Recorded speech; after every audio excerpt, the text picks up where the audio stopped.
Hi everyone, thank you so much for attending. My name is Donna Lyons. I'm with the Trinity College Dublin School of Law and delighted to be talking to Eric Posner today, who's a professor of law with University of Chicago Law School. Eric is a very prolific writer and his most recent publication is the Demagogues Playbook. The battle for American democracy from the founders to Trump might be a bit hard to see there, but it's very good. I really enjoyed reading it, and I just wanted to talk to you about that today. And just to start off maybe by talking about demagoguery. What is a demagogue? What does that mean? So if you don't mind, I might just read out a little bit from page 9. So you say that the word demagogue refers to a charismatic, amoral person who obtains the support of the people through dishonesty, emotional manipulation, and the exploitation of social divisions, who targets the political elites, blaming them for everything that's gone wrong, and who tries to destroy institutions, legal, political, religious, social, and other sources of power that stand in their way. The demagogue is frequently considered to be, and in many cases actually is, crude, vulgar, and violent, contemptuous of manners, civility, and norms, which the demagogue sees as structures that keep the elites in power. So the categorization of certain people in society as elites is core there. And I'm just wondering, how does constitutional democracy create elite institutions and specialists within those institutions? What's the link between those two things? Yes, sure. And Donna, thanks so much for having me and talking about the book with me. So let me start by saying that any complex social organization, institution, society takes advantage of the division of labor. That's pretty much unavoidable. And in a political system, whether it's a democracy or not, there will necessarily be an elite. Now, the elite, when I say elite, I don't mean people who are better than other people. I don't mean people who are more intelligent or who have better morals or anything like that. I mean elite in an institutional sense only. So, for example, a corporation will have an elite, the management and the CEOs. And then a society will as well, and a polity will. And even when we talk about the elites of a society and of a polity, there are differences. But in the case of a constitutional democracy, the elite consists of basically the professional politicians, both those in office and those who come and go, who are between offices or former office holders, and the bureaucrats, including judges and agency heads, generals, all those people form the elites. And this elite, they have the direct levers of power. They have them either because they've been elected or appointed by people who've been elected. And, I think it's safe to say that any constitutional democracy necessarily will have an elite. It just has to. There's never been a constitutional democracy that hasn't had an elite of some sort. What makes it a democracy rather than an oligarchy or an authoritarian system is that ordinary people have influence over the selection of the elites through elections and other instruments. Yes. So would the elites include the press as well, the media? Right. So yes and no. So I think it's helpful to think of the elite in terms of concentric circles.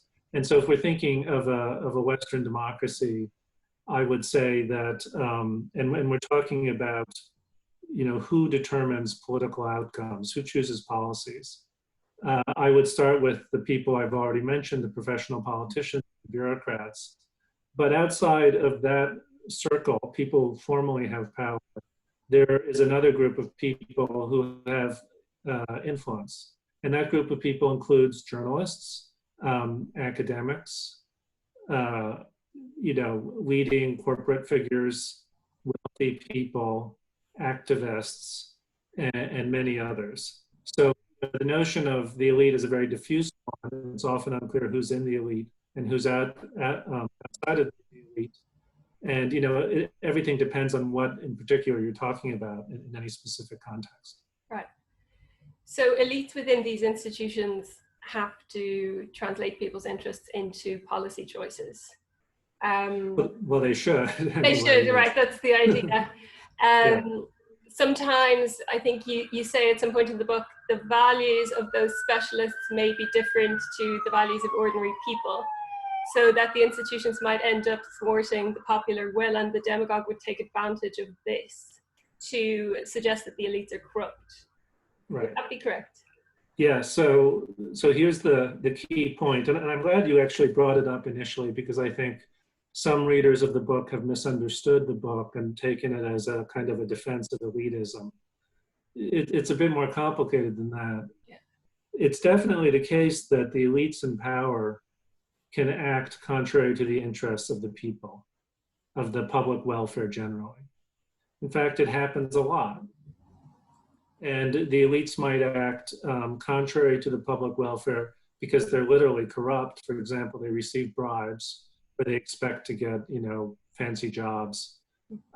They might also simply be removed from ordinary people. They might, have, maybe the elites all go to the fancy universities and ordinary people don't, and they have different values as a result of interests. There are all kinds of sources of conflict between the elites and ordinary people. But the thing is that you can't eliminate the elites. You can make them better. You can, ideally, in a constitutional democracy, the ordinary people can throw out the elites. The ordinary people, the voters, they can throw out the elites or exert influence over them in some way. That's really what's going on in a constitutional democracy, and that should keep them in line to some extent. But the key point here, which I think you've already hinted at, is that a demagogue,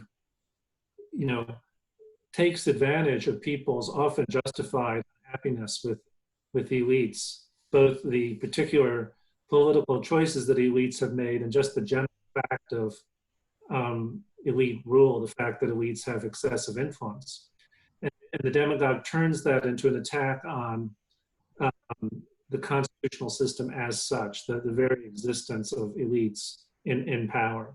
And that is very powerful and resonates very much with people. But the only really responsible reaction to corrupt elites or elites just doing a bad job is reform, is trying to get a new set of elites into power who will do a better job than the old set.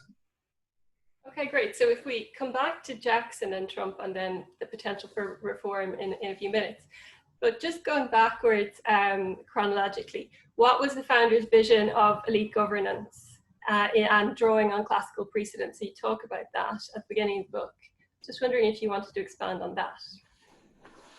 Yes, so the founders, many people who historians, understand that the founders were not really Democrats, although I don't think Americans generally understand that.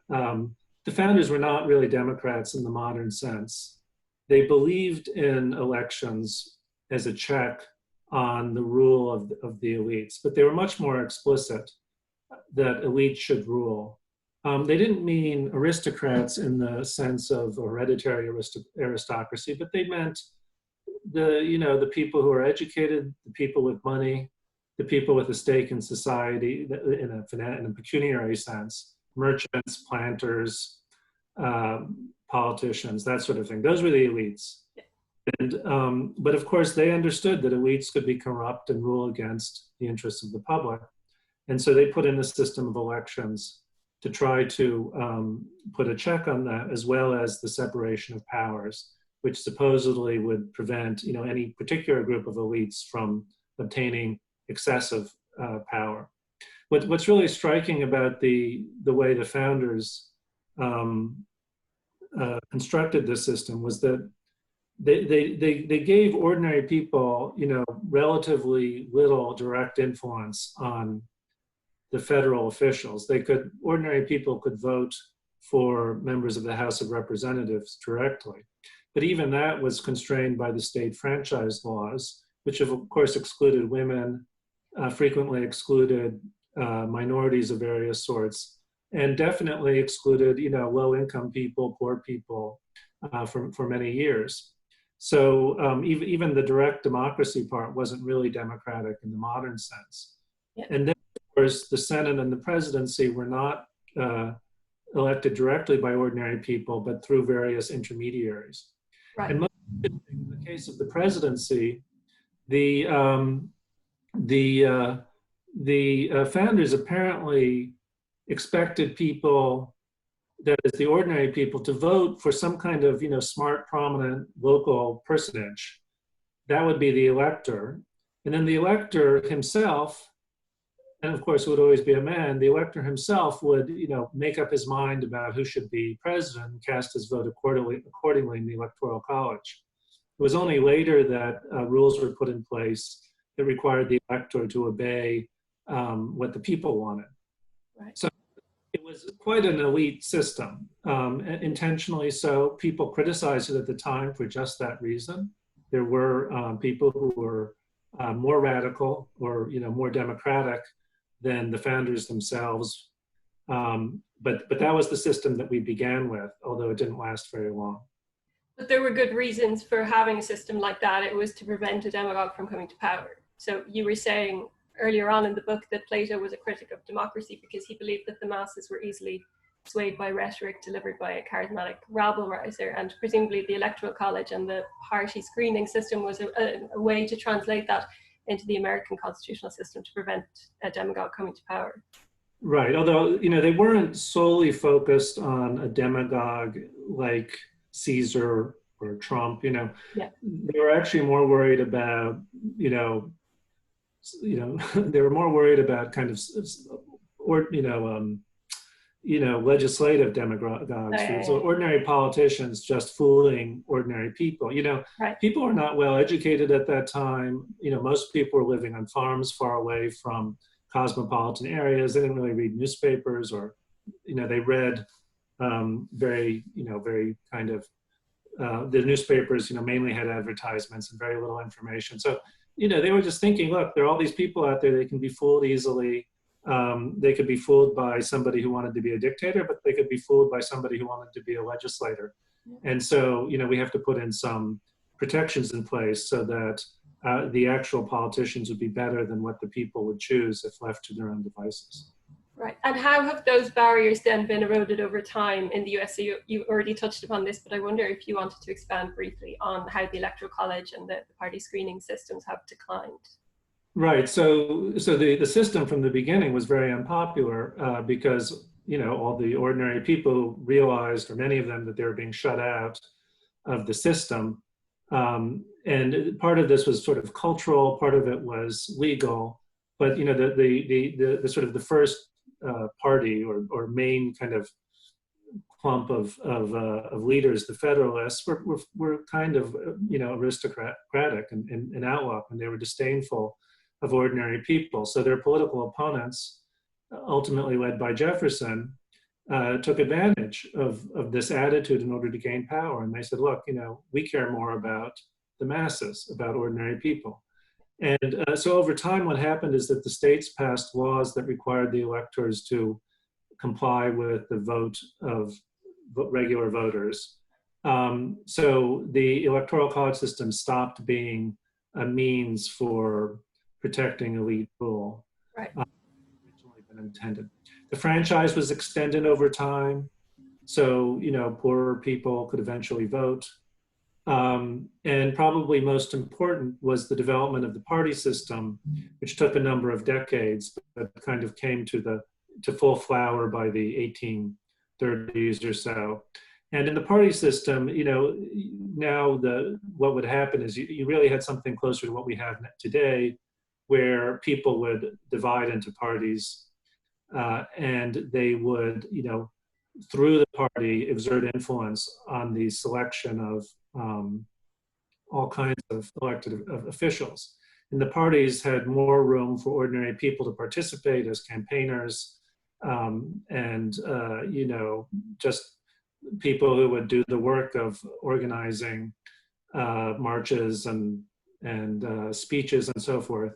And ultimately, those people would be rewarded with patronage appointments. So this very complicated system came into place where it made it more open to ordinary people, less explicitly elitist, and the party system eventually became, a fairly stable part of American democracy.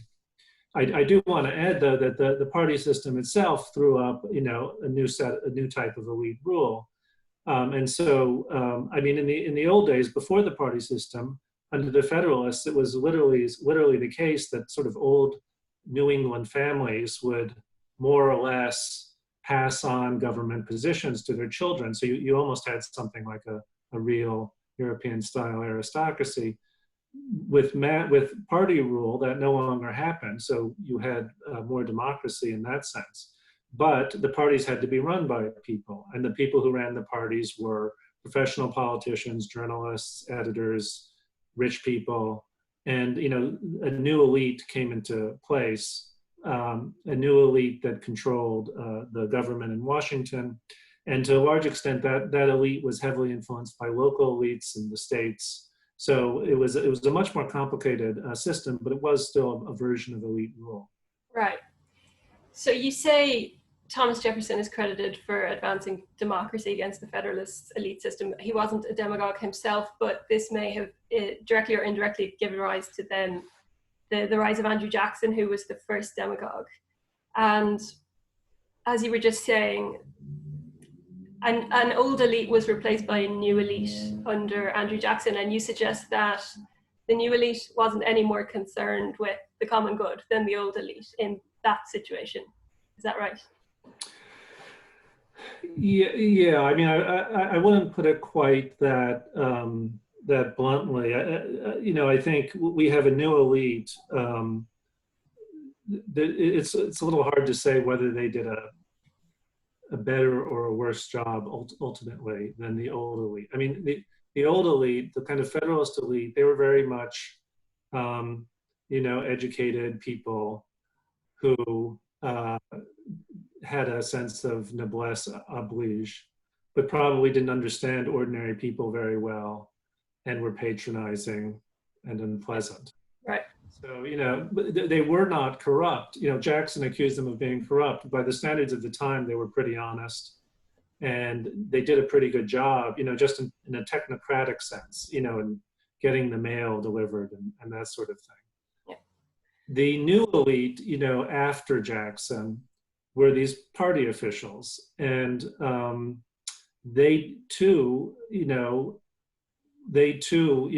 they wanted to remain in power, and the country was enough of a democracy that if they did a bad job, they'd lose power to the other parties. So they were also, at some level trying to do the right thing for their constituents, but they were massively corrupt. The party system itself, starting with Jackson, relied heavily on patronage, and patronage badly damaged the quality of the civil service. You could no longer hire the best people or retain the best people from the previous administration. You had to give offices to your loyal supporters, many of whom were completely lacking in qualifications. So in that sense, the quality of American government declined as a result of the party system. Okay. And then you talk about how after Jackson, elite technocracy flourishes again under Theodore and Franklin D. Roosevelt. And then you mentioned Huey Long, who was probably the most successful American demagogue, but never held the presidency. But he did create a kind of a template for other people and lessons which could be absorbed by other people. And when you talk about the new right, then later on in the book between 1945 and 1989, you mentioned McCarthy, Wallace, Nixon, Reagan. How did all of that, and sorry to condense so much into such a short question, but how did all of that create the conditions for the rise to power of the second demagogue, being Trump?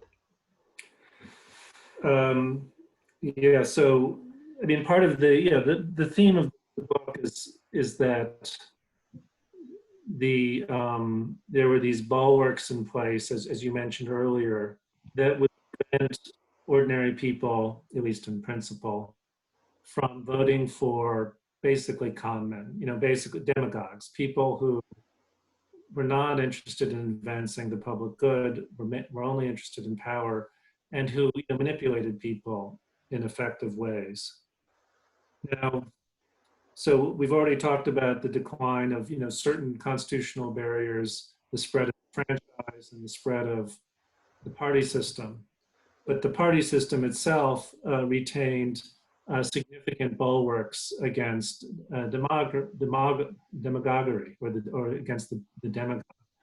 The most important of which is that the parties themselves were hierarchical institutions. The people at the top, it wasn't that the chairman of the party was the person at the top, or that a party would have a president or something like that. It's just the people at the top of the party were basically the most successful politicians within the party, and the best networkers, and the people with whatever. It was always very decentralized. Those people would have more influence in the selection of presidential candidates than ordinary people. I mean, basically, eventually the parties would select their candidate for the presidency at conventions.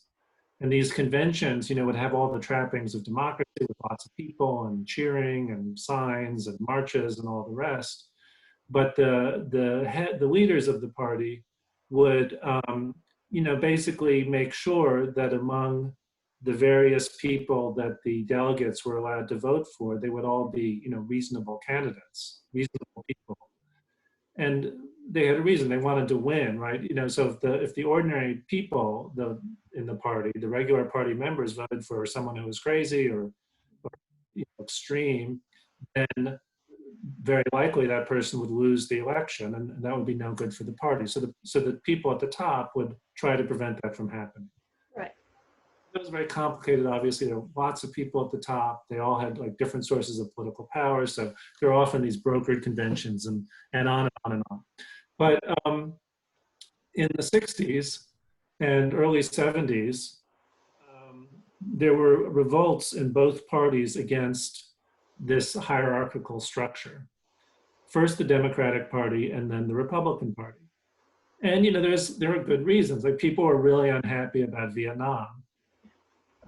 And Vietnam had been supported, first by the Democrats and then the Republicans as well. And so the Democrats initially, they didn't like the party leadership. They didn't like Lyndon Johnson by the end of his term.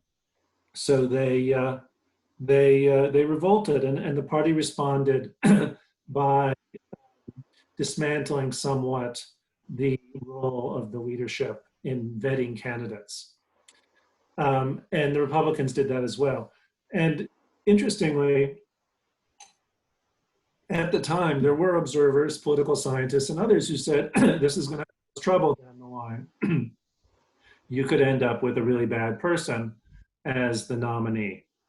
But there was just a lot of political pressure. Probably the people in the party leadership understood this, but felt that they had no choice. So so you have, the decline, not the complete elimination, but the decline of these party institutions that were intended to prevent a demagogue or any kind of extremist or crazy person from becoming the nominee in the general election. But they were not as I said, these institutions weren't completely eliminated. So what else happened? Well, of course, there's the advance of technology with the internet and social media, which further democratized, I think, as a practical matter, the political system in the United States. Just more people had more ability both to learn things, whether true things or false things, and to spread their views. And Trump turns out to be very effective at using social media to obtain political support. So meanwhile, restrictions on money have also eroded in the United States. In the end, I'm not sure Trump relied as much on his own money as other presidential candidates have. But that's another kind of erosion of these bulwarks, because often very rich people are the demagogues. That was certainly true in ancient Rome, for example. They're the ones who can get around the existing institutions and by basically publicizing themselves to the country. Now, I don't think it was necessarily the case that we'd get a demagogue like Trump as a result of all of this. Remember, Trump just barely won the election, so there's a kind of a confluence of events. But that, in a nutshell, is the story. Right. So coming back to your description of what a demagogue is, then, to differentiate demagoguery and fascism, you say that Trump is not a dictator in the book. That's not your view. So you suggest that since he hasn't succeeded in destroying or seriously damaging public institutions, that he's not a dictator and doesn't seem likely to become one. And that's not the only reason you give, it's just one of the points that you make. But what are the downsides? I mean, things will come to mind for all of us, but from your perspective, what are the clear constitutional legacy issues that arise out of a presidency like Trump or even Jackson? Right, and I hope we can talk about the dictatorship idea as well. I think some people who've read the book are offended that I didn't, but I'm trying to use these terms which have a long history in a relatively rigorous way. I mean, I do think he's a bad guy and has done a lot of damage. But the problem with having, your question is, why is it a problem to have a demagogue in office? So Jackson was a demagogue and Trump was, and I also claim that no other president was really a demagogue, not at the scale of Jackson or Trump, although, in a way, almost every president has at least a little demagoguery. It's kind of a common part of politics. And your question is a very good one, because of, another response I've gotten to this book, I think, from some people, they say, look, it doesn't really matter if someone's a demagogue or not. What matters is his policies. I think some pushback from the left is like, who cares? Trump is bad because he's a right-winger. And, if we could have someone like him in office doing, left-wing stuff, that would be great, So I'm taking a position that the institutions matter. So what's wrong with having a demagogue in the presidency? And, I suppose it's even possible to imagine a demagogue who's well motivated in some sense, really does want to help the public, although, I think that may be logically possible. I don't think there's much powerful support for such a view. I mean, there are demagogues who, like Trump himself, he's probably sincere about immigration. A lot of people agree about that. But it's not his view on immigration that makes him a demagogue. It's something else. So what is that? Well, so the demagogue wants power, and he wants power badly enough that he's willing to cause damage to the institutions that stand in his way. And these institutions are often valuable institutions.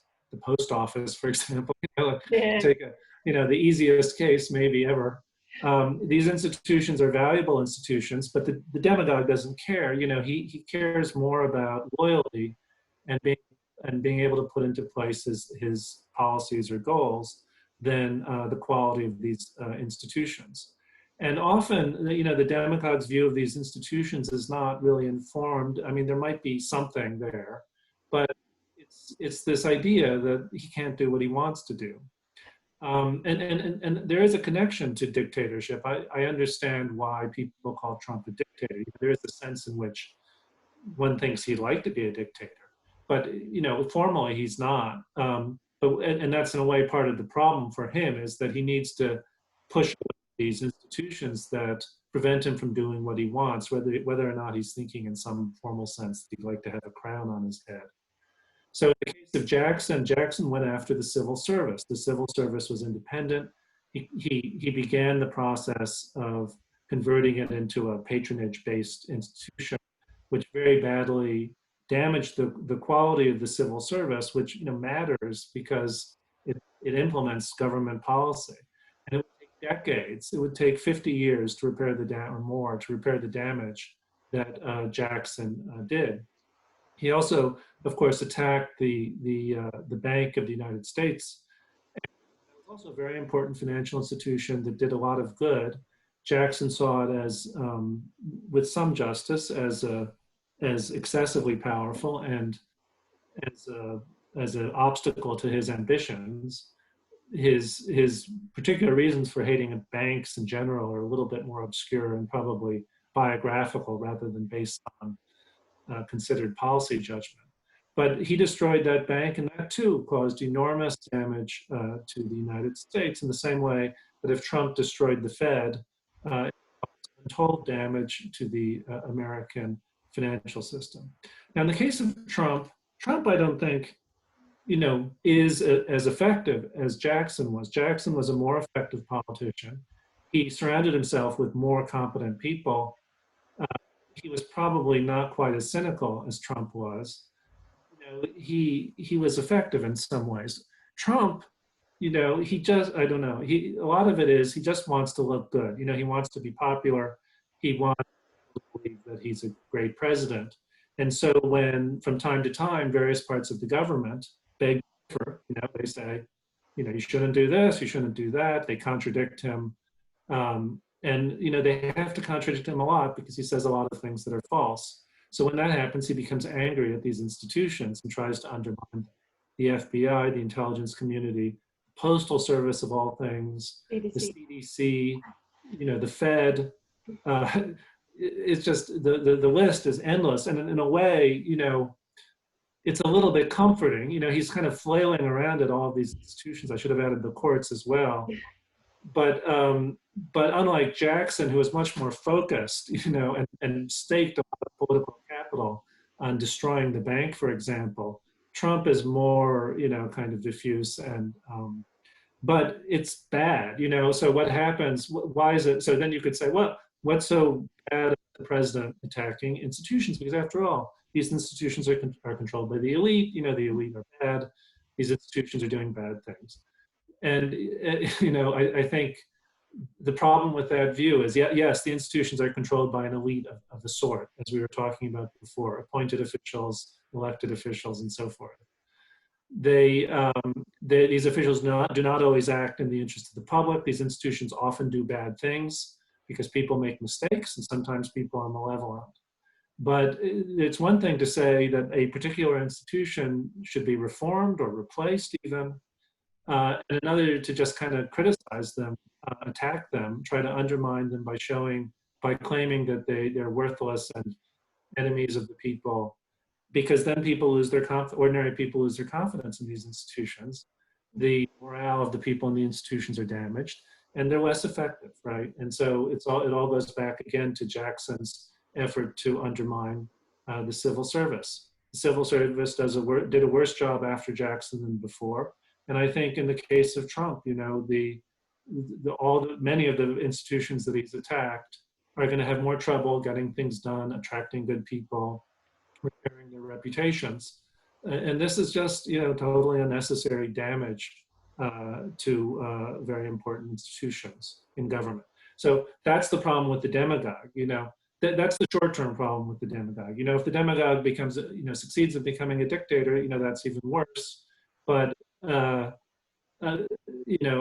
think it's for now, I think the problem is not that Trump has become a dictator. In many ways, he's powerless or very weak.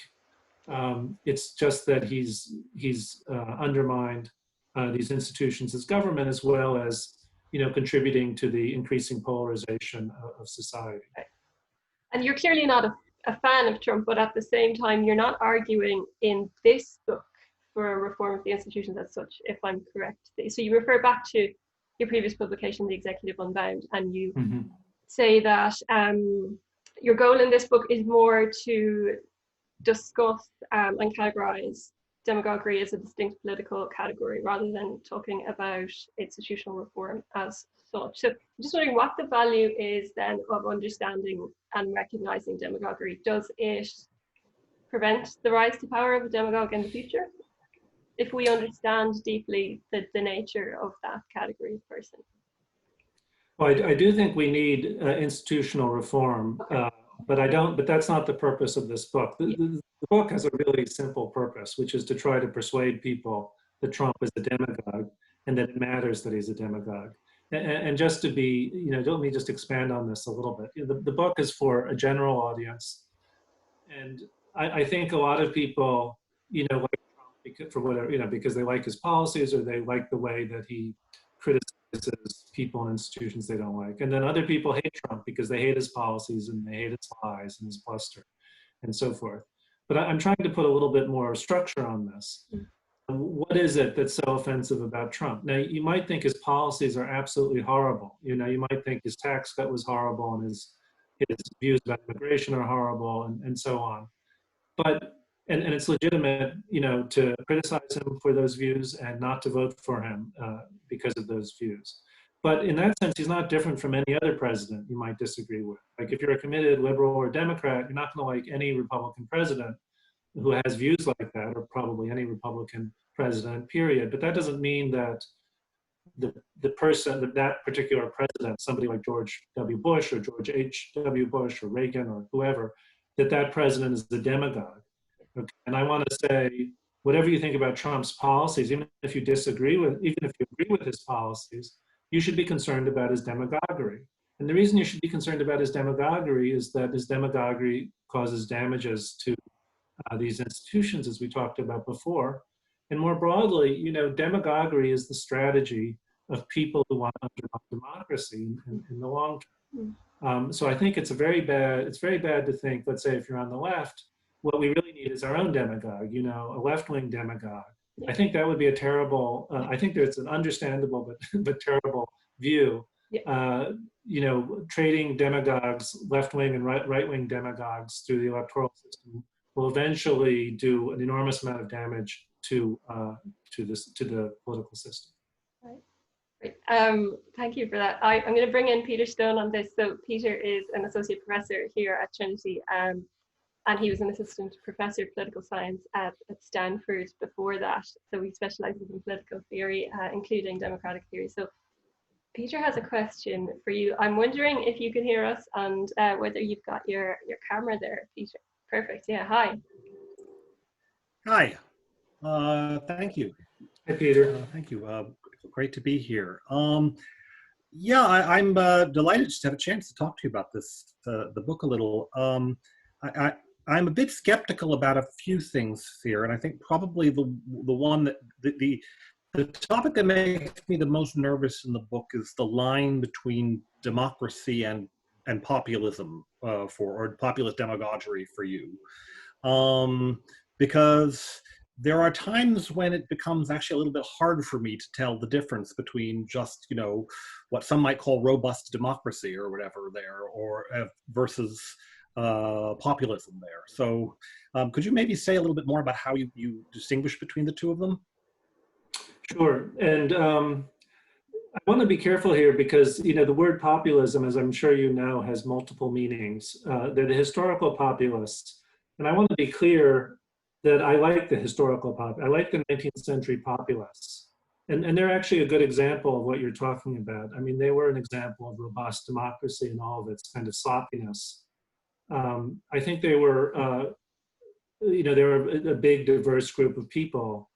But what made them populists was that they believed that the existing parties and basically the governments just disregarded the interests of farmers, mostly farmers, of ordinary people whose interests mattered. And so they self-organized, created a party, and they also self-educated, they sent lecturers around, they did all kinds of stuff to try to exert greater influence on political outcomes. And, people call that populism, and I have no objection to that type of populism. Now, there's another version of populism that political scientists sometimes use, and I think this view probably comes from Richard Hofstadter, the American historian, or is influenced by it. And this is a kind of a narrower definition of populism, which is kind of, stipulated, we could say, which is the view that institutions are bad because they are corrupt and they prevent the will of the people from being incorporated into policy. So institutions are bad, and pluralism is bad, right? That it's not the case that there are different groups of people with different legitimate interests that can only be reconciled through compromise in the messy political system. No, there's just like one good outcome for the people. And of course, these two views are closely connected. So I think, there are fans of populism. The extreme form of populism, which kind of gets rid of institutions, I think is very dangerous and not sustainable. The populists themselves sometimes talked in these terms, but I don't think it was essential to their view. In fact, they had all kinds of proposals for reform, which depended on institutions existing and bureaucrats, and they just wanted the bureaucrats to be honest. But this modern view of populism is the kind of scarier populism which merges into fascism. So drawing the line between the two is, obviously super hard. You could have a constitutional system that, we would recognize as more or less democratic, but that puts way too much power, gives way too much power to the elites, the appointed, let's say there's a bureaucracy that's very powerful, or the judges are very powerful, or even the elected officials don't really have to worry about being kicked out of office because they've got so much money from rich donors. That's a problem, and a populist revolt against such a system is not a bad thing, because the system, by assumption, is not actually doing what it's supposed to be doing, which is advancing the will of the public. But if somebody like Trump says, well, here I am, I'm going to destroy the existing system, and myself, through my wisdom, simply implement the will of the people, that's when populism, it becomes, at some point, it's like a U-shaped curve. You get more and more populist, more democratic, and at some point, it becomes kind of fascistic. And these institutions that are valuable and that people need if they want to live good lives get damaged by the populist leader. There's no line. I think one reason why I wrote this as a history is that you can go back in American history and kind of get a sense of when the system needed a populist corrective. When the system became too much dominated by elites. And I think different people looking at American history would have a different sense of when that happened. I do think though that both Jackson and Trump are outliers in their use of populism to gain political power and damage important institutions. Thank you. Would you like to come in on that, Patrick? So we have Patrick Houlihan on the line as well, who is Assistant Professor of 20th Century European History here at Trinity. And he earned his PhD actually from the University of Chicago. Was a research fellow in Oxford before coming to Trinity. Mm-hmm. Can you hear us okay there? Yeah, I can hear you. Can you hear me all right? Yeah. Yeah. Hi. Hi. Well, thanks for having me. It's a pleasure to be in this forum and to be discussing this really interesting book. Yeah, I guess my question is related to kind of some themes we've been developing, and it's the transition into fascism. Now, I know this is, I think it's great that you kind of spell out the essential need for the differentiation of concepts, especially demagogues and dictators are not exactly equivalent, and we really need to have more detail about that. But I wonder if I could press you for more detail on the Trump and Hitler comparison on two issues, on the issue of emergency powers and the issue of the place of elites in the government structure. And I want to kind of clarify this then too by saying, I think that we have this dark teleology when we talk about Hitler to look at, well, the Hitler of 1945, right? That's the inescapable horror. But I wonder what happens if we say shift the viewpoint to the Hitler of 1933 or 1934, when the kind of transition, well, Hitler was both a demagogue and became an eventual dictator, right? But I wonder, if how you would compare and contrast Hitler and Trump on these issues of emergency powers and the place of elites in the governance structure. Yeah, it's yeah. Right. I try to resist the Hitler-Trump, comparison. Okay, we should talk about it. So on emergency power, as you know, the Weimar Constitution, kind of explicitly authorized emergency powers, and these were taken advantage of by Hitler. They were taken advantage of by Weimar governments before Hitler, and then by Hitler himself, right? And this has left, I think, quite a scar. Going back to 9/11, people have been talking about the Weimar Republic and George Bush's use of emergency powers. I mean, the striking thing about Trump, and speaking now as a lawyer, basically, is that he hasn't really in a kind of sustained way made an emergency power argument, even in the way that Bush did. And to some extent, Clinton's lawyers before Bush also, made very aggressive arguments about how the president can do things without congressional authorization or even in defiance of Congress. Trump, he hasn't accomplished very much. He had, and the things that he's accomplished, his most significant accomplishments, have occurred through regular constitutional processes. His tax cut, his appointment of judges, and the deregulation, although, that looks unilateral, that's, as part of the constitutional tradition going back for a very long time, the president can do that. And another thing that I think a lot of people don't know about Trump, I've written about this a few times, he loses in court constantly, all the time, much more than any previous president. And he's never defied the courts in the sense of, literally refusing to obey their orders at the final stage. And in that sense, he's acted like previous presidents as well. So when the pandemic struck, you might have thought that, like Orban, Orban went to Parliament to get emergency powers. If Trump had gone to Congress, of course he wouldn't have gotten emergency powers. I don't think the Republicans would have given him if they had a majority in both houses, but the Democrats certainly wouldn't have. And he, in the end, he basically doesn't do anything. Like that's the main objection to Trump's handling of the pandemic, is that he was passive and weak rather than that he used it as an opportunity to, increase his power. So, he doesn't seem like Hitler in those respects. He's not as, like Hitler had this kind of plan and lots of supporters who were on board with it. And he was, explicitly anti-democratic in a way that, Trump isn't, at least not in terms of the words that he uses. And I think, to some extent, although people complain that Republicans haven't tried to constrain Trump, I think there has been a little bit of that, Republicans in Congress. So he doesn't seem like Hitler in that sense. In the attack on the elites, definitely. But, again, I think one has to keep a sense of proportion and as a historian, I'm sure you'd appreciate, recognizes the difference between like the cultural and political context.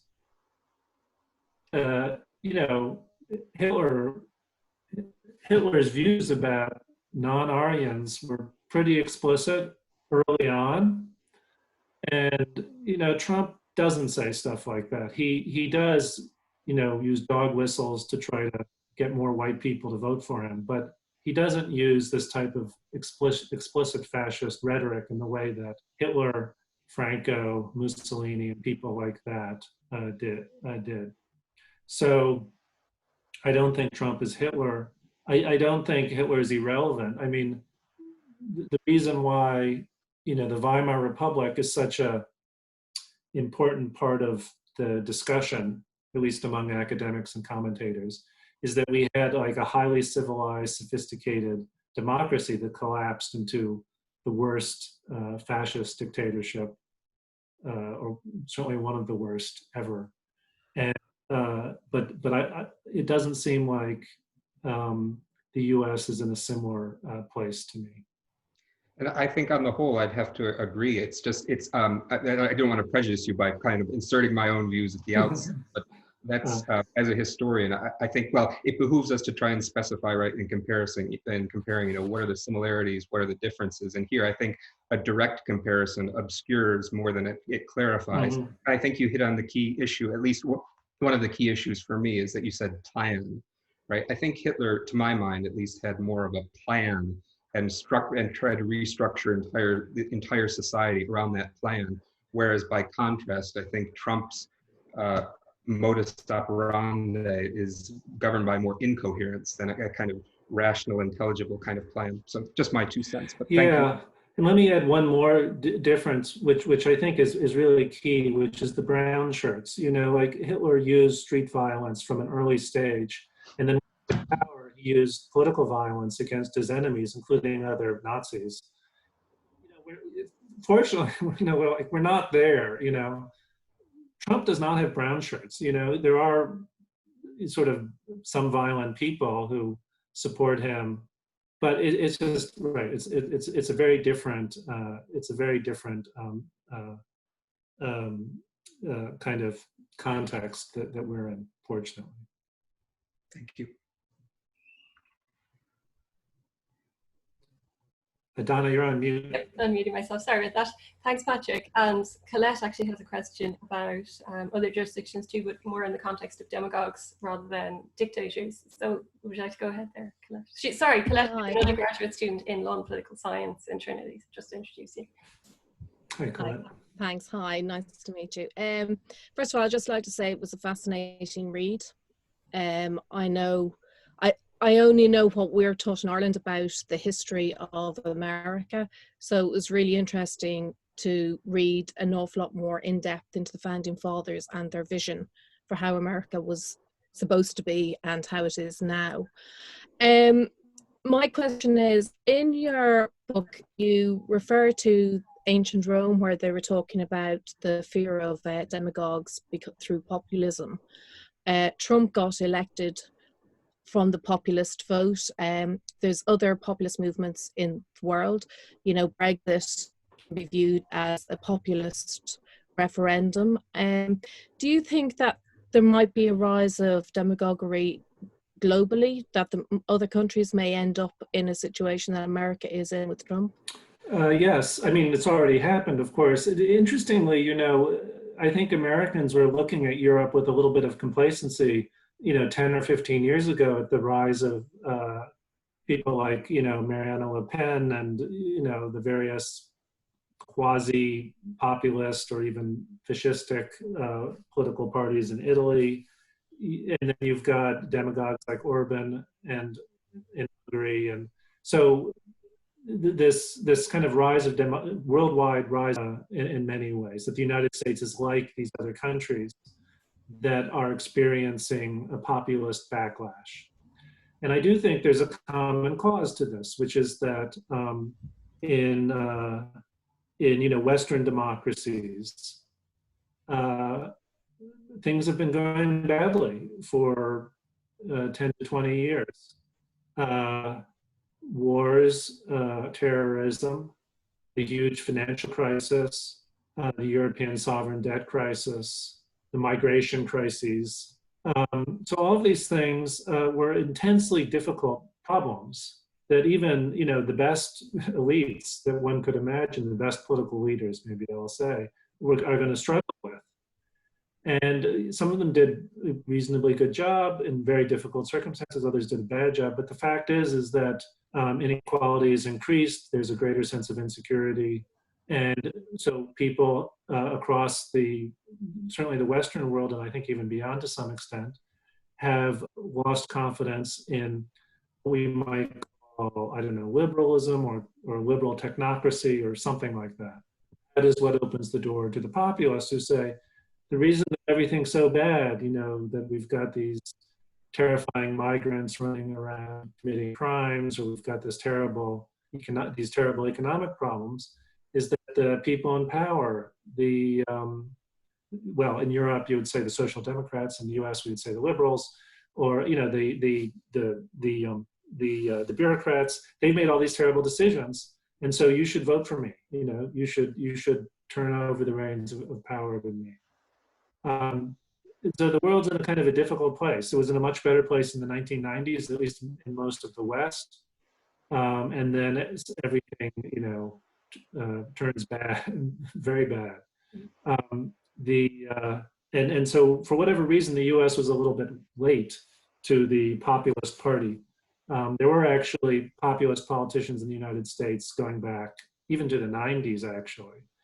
And interestingly also is that the common theme in the United States is that these populists are all anti-globalization. They're all quasi-isolationists who dislike, who are a bit xenophobic and dislike international institutions. I think this is definitely true in the United States. It's also true in other countries. Brexit is an example of that.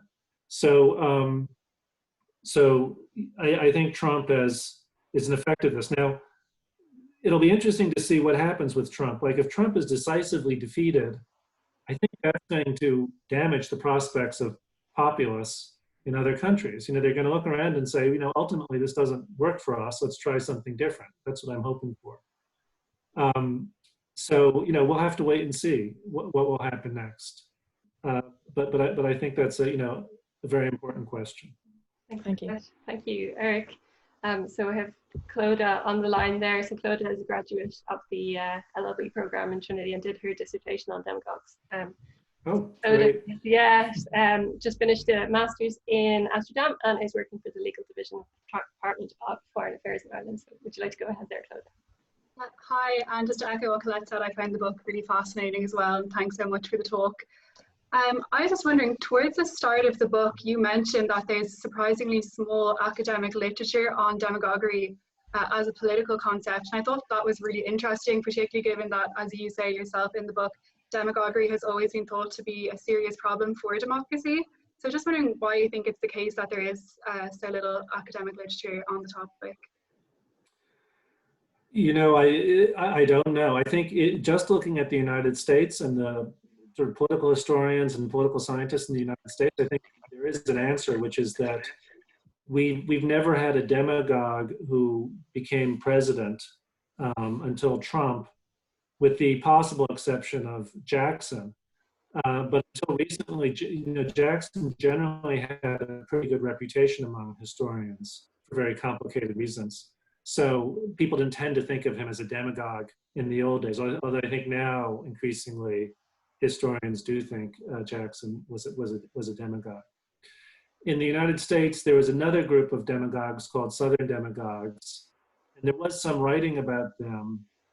But it's kind of interesting, like the people who wrote about the Southern Demagogues tended to be, of all things, rhetoricians. Like they were interested in the language of demagoguery. Demagoguery is often thought of as a kind of a performative type of politics. And for historians and political scientists, they were more interested in, I think they looked at the South as basically, it's kind of this one-party area of the country with terrible problems. And, it's interesting. I think they probably didn't think of the demagogues as the source of the problems, but a reflection of how terrible the institutions were and how kind of backward this area of the country was. But I think there'll be a lot more writing about demagoguery, including, I hope, your dissertation will be published, and we'll have even more to talk about. It's only a matter of time. Thank you so much, Clodagh. I have Aileen on the line, who's Chair of Constitutional Law at Trinity Law School. Would you like to come in, Aileen? You just need to unmute yourself there. Okay, maybe yeah. There, can you hear me? Yeah. Great. So I don't seem to have a picture, but you can hear me. So yeah, that's sufficient. So you're very welcome to Trinity, Eric, and thanks to Donna for organizing this great seminar, because there's widespread interdisciplinary interest in this book. So I just have two questions. So one picks up on a thread that Donna revealed in her initial questions, and that was the possible link between this book and your older book, co-authored with Adrian Vermeule, The Executive Unbound. So I was interested in the possible development of thought between then and now, or it may be exactly the same, because as I understood that argument, it was that Madisonian separation of powers was obsolete, and yet there were some meaningful political constraints on the executive. And now in this book, and in your talk, you highlight that institutions matter, and you refer to bulwarks and barriers. So I'm wondering whether how you look back on that older book about the Executive Unbound, whether there's a shift of thinking or whether it's continuous. So that's just one question. The other one is perhaps a little unfair, but I'll ask it anyway, and that is that this book is called the Demagogues Playbook. And in that sense, it's a book about, if you like, a democratic illness. But from studying an illness, we can try and work out cures for that illness. So what I'm wondering is, what we need now in America and in all of these other countries is a playbook for constitutional democracy. However demagogues get their way, what we need is the play. So I'm wondering what you think a good constitutional democracy looks like, which is such that it would limit the possibility of a demagogue coming to power. Is it these bulwarks and barriers? Is it these institutions, or is it something deeper and therefore more difficult to reacquire or to acquire? So thanks for sharing the book and great seminar. I look forward to your responses. Sure. Yes. Thank you. Thank you for your questions. Let's see. So the previous book. Okay. All right. So there's definitely a tension between the previous book and this one, and I will both try to explain and to some extent resolve the tension. The previous book was mainly a kind of an attack on a way of thinking about the American political system that we call the Madisonian system, in which checks and balances play an enormous role, and also crucially the Congress is the primary policy-making body. And one of our arguments is that that's just not true anymore as a description of the way the national government works in the United States. The executive is now the primary, working through the party and so forth, is basically the primary policy-making body. And contrary to what Madison, or our sort of understanding of Madison, neither Congress nor the courts play as much of a checking role. In fact, I don't really think that what they imagined has much relationship to what we have today. Of course, they didn't think about political parties or social media or free speech in the modern sense. I mean, it was just like a different world. And we were trying to make an argument that when we evaluate presidents, we should use the modern framework rather than this 18th century framework that doesn't exist. So we were criticizing often law professors and commentators and so forth who would say, well, that violates the Constitution because Madison said this. And our point was basically what Madison said is not that useful or relevant anymore. Another part of the book, which I know you're focusing on more and is reflected in the title, which I do regret, the title is excessive, is an exaggeration of our thesis, is that the president is really not bound by anything other than politics, meaning elections and the press and things like that. And at the time we wrote that, my view was, of course, the courts and Congress do play a role as well, but it's really the press and elections and to a large extent the bureaucracy, which is within the executive, right? So it's part of the executive. Yeah. Constrains the president. So it's called the executive unbound, not the president. The idea it's like the whole executive branch of government, and that makes policy. And the president is one person at the top of this institution with millions of people, and most of them are autonomous or semi-autonomous. Like that's the picture we had in mind. And it's really a way, you know, I don't know, I guess it's shocked people in Europe as well as in the US, but I think both of us had more in mind the kind of European system of administrative government as something that the United States has finally evolved into after hundreds of years of kicking and screaming and trying to claim that we had something different and special and maybe more libertarian.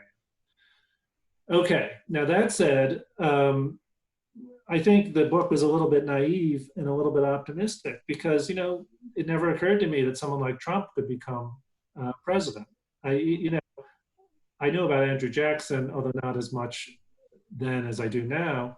And I know that in the US had plenty of bad presidents, including corrupt presidents and so forth, but nobody in Trump's league, with the possible exception of Jackson. So, and then you have the modern world with, you know, supposedly a more informed citizenry than we had even fairly recently. It just didn't seem like someone like Trump could possibly become president. And I shouldn't say like I thought, oh, what about Trump? Maybe he would president. It just never occurred to me that someone like him would have a chance, a real demagogue would have a chance for the presidency. And this was based, I think, on a reasonable reading of American history, but American history is by, you know, European standards, very short, at least US history, and you don't have like a lot of examples.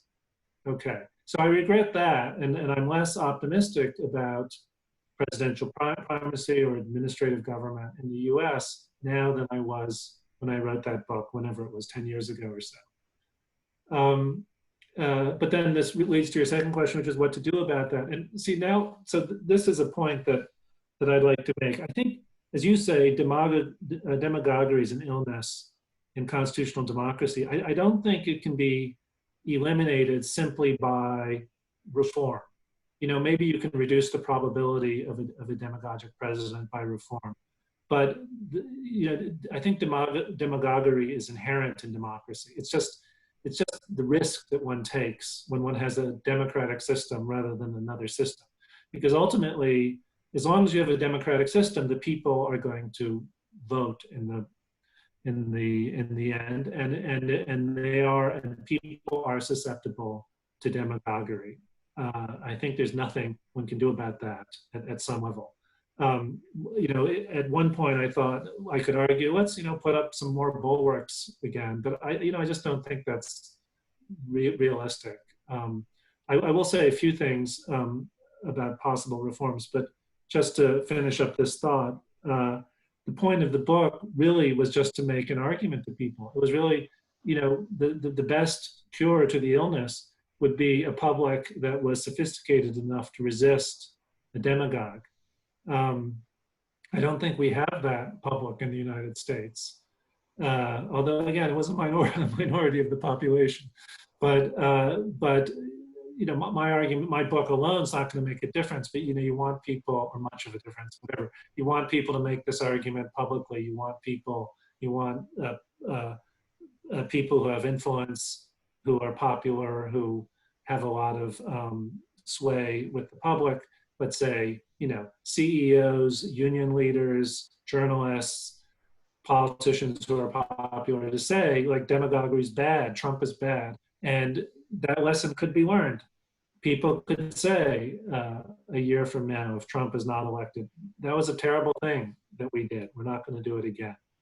To some extent, this was a reaction to Nixon. I mean, it didn't last very long, but I do think that Nixon badly damaged the reputation of the presidency, and people became more suspicious of the presidency as a result. So that could happen here as well. But if you want reforms, you know, I think in the United States, you know, there's some basic reforms that people have talked about for a very long time that are not so much reforms that would, in some direct way, prevent another demagogue from reaching power, but reforms that would just make the democratic system in the United States a little bit more fair and a little bit more rational. So our system really is showing its age.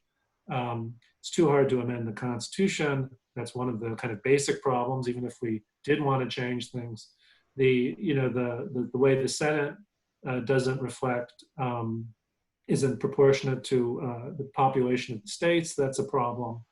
I think the whole relationship between Congress and the president is actually ambiguous in the United States in a way that you don't really have in parliamentary systems, where the prime minister's relationship with parliament is relatively straightforward and understood. And one of the problems that we've seen with all kinds of presidencies, not just Trump, is that Congress's power to check the president is to some extent contestable in a wide range of settings. So clarifying those rules, and